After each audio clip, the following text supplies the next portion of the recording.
It's now to ensure a transparent selection process that allows for public participation in line with the criteria recommended in the National Development Plan.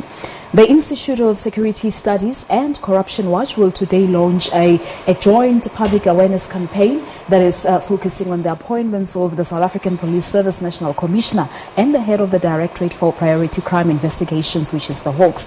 To tell us more about this campaign, I'm joined in our studios in Johannesburg by David Lewis. He's the Executive Director of Corruption Watch. Good morning to you and thank you so much for coming through. Hi, that's a pleasure. Now, tell us about this campaign. What prompted this initiative? Well, you know, many of the factors that would successfully fight corruption are in place in South Africa, and usually so. We have a good foundation law, we have strong media, we have an independent judiciary, we have an active civil society. But the key missing ingredient is effective law enforcement, which is absolutely essential and which is really stopping us from turning back the tide of grand corruption particularly.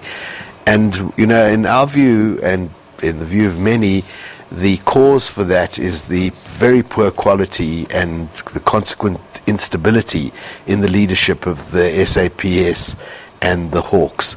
And both of these positions are vacant at the moment. Both have to be filled. And so we have mounted this campaign to engage the public in participating in the appointment of these two posts that are critical for the lives and the security of all South Africans. But we do know that the Constitution allows for the President to select and appoint such individuals. Don't you think that you sort of, overstepping his mandate? No, because we're not, at least at this stage, we're not saying the President shouldn't make the decision. We're just saying that he should not make that decision on his own without doing all the sorts of things that get done for every other job in the country. You develop criteria. Do you know that the criteria for becoming SAPS Commissioner are much less rigorous than the criteria for becoming a constable? And so, what we want is criteria to be developed. We want advertisements to be done. We want CVs to be published. We would like, in accordance with the development plan, a board to be established that does the interviews, and if there's no time for that, the parliamentary committees on policing, or maybe a combination of police and justice.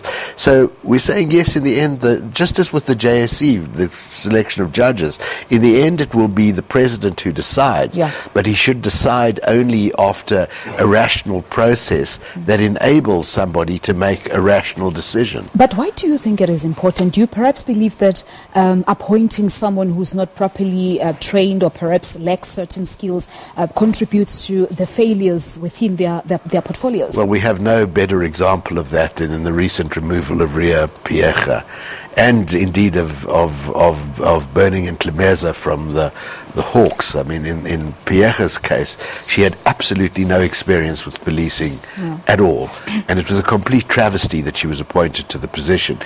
In the case of the SAPS Commissioner, we've had several permanent appointments in the last 10 years, probably 4, all of which have ended in disaster, because none of which were really effectively qualified for the position.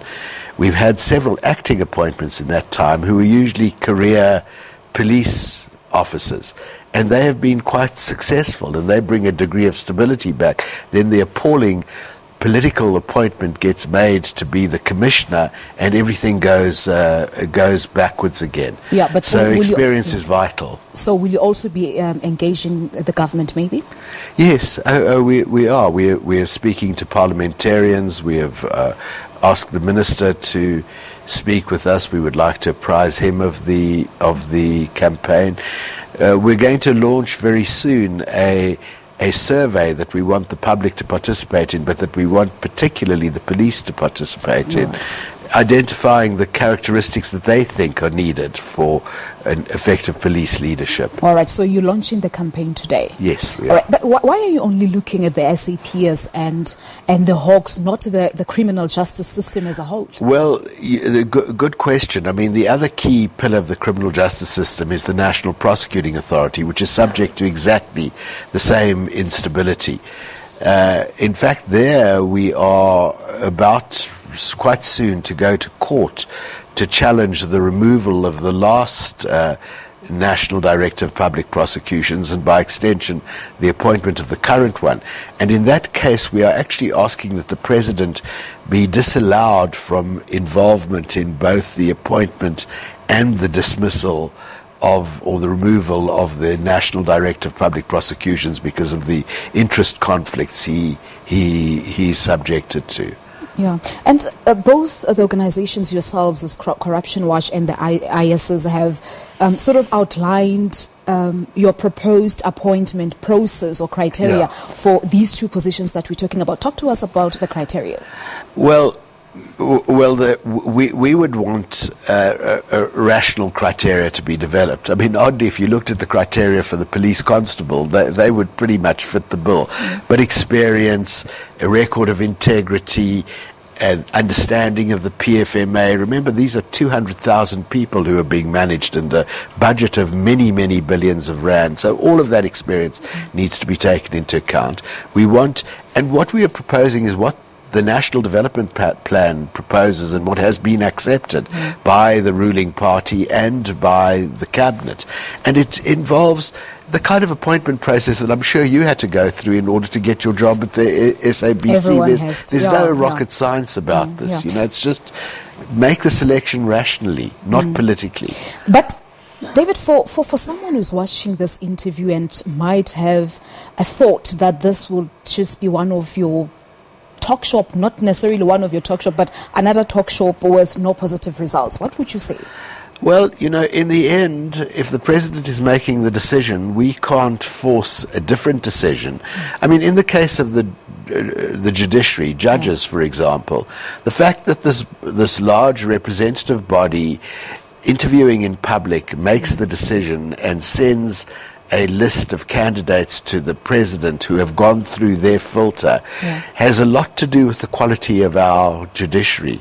So I don't think that this is a talk shop at all, and I don't think interview processes and transparency amount to a talk shop. You sometimes get the wrong candidate, but that's difficult to prevent, as it is in any interview process. And at least if you do get the wrong candidate, the public will by then have been sufficiently mobilized and will be sufficiently aware of the importance of the position to scrutinize very closely the activities of the new appointee. So how the public, how do they become part of this initiative? As you said, you mainly are looking for police officers to become part of it. Well, we're going to release the survey. We'll release today the first in a series of public education material. All of this will be available on our website, on social media. We'll be going out to communities to speak with them about this. And this really is an attempt to improve government and strengthen the fight against corruption. And I have to say, I've not encountered anybody who seriously disagrees with the approach. Yeah. So you have speakers today, including Advocate Vusipiko. Talk to us about the speakers. Well, I'll introduce the speakers. Gareth Newham from the Institute for Security Studies who is an expert in policing, will present certain facts about the process and what is required of a police commissioner and Hawks Head.